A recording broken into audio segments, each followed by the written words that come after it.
উনি জুমার খুতবা দিচ্ছেন মসজিদে নববীতে। খুতবার মাঝখানে হঠাৎ বললেন, ইয়া সারিয়াতাল জাবাল, ইয়া সারিয়াত ইবনে জানিমিল জাবাল।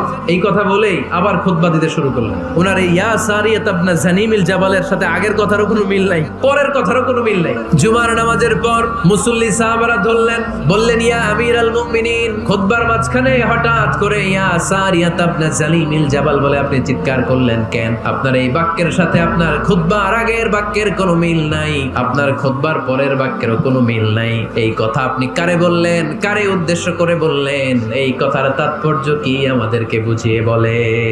ওমরে ফারুক বললেন, আমি যখন খুতবা দিচ্ছি আমি দেখতে পেলাম ওই যে কয়েক মাস আগে আমি আমার মুসলিম সেনাবাহিনী পারস্যে আক্রমণের জন্য পাঠিয়েছি বর্তমান ইরান। আমি হঠাৎ করে দেখতে পেলাম আমার মুসলিম বাহিনীর সেনাপতি যুদ্ধের এক পর্যায়ে তার ডানে আছে উপত্যকা, বায়ে আছে পাহাড়, সে পাহাড়ি রাস্তা ছেড়ে দিয়ে উপত্যকার দিকে যেতে শুরু করেছে।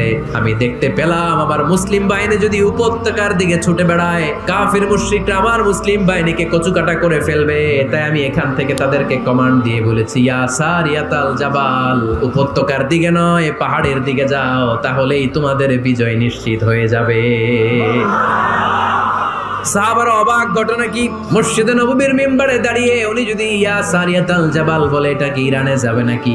বিশ্বাসী সাহাবারা বিশ্বাস করে নিল। কিছু মুনাফিক ছিল, এরা কয় না এটা তো সম্ভব না, এক কাজ করি, এই সেনাপতি যখন বিজয়ী বেশে মদিনায় ফিরে আসবে আর আমরা ধরবো। এই মুনাফিকের দলগুলো কখনো সেনাবাহিনীকে অভ্যর্থনা জানাতে যেত না, কিন্তু এইবার সবার আগে মদিনার উপকণ্ঠে যে সেনাপতিদেরকে অভ্যর্থনা জানানোর জন্য ফুল নিয়ে রেডি।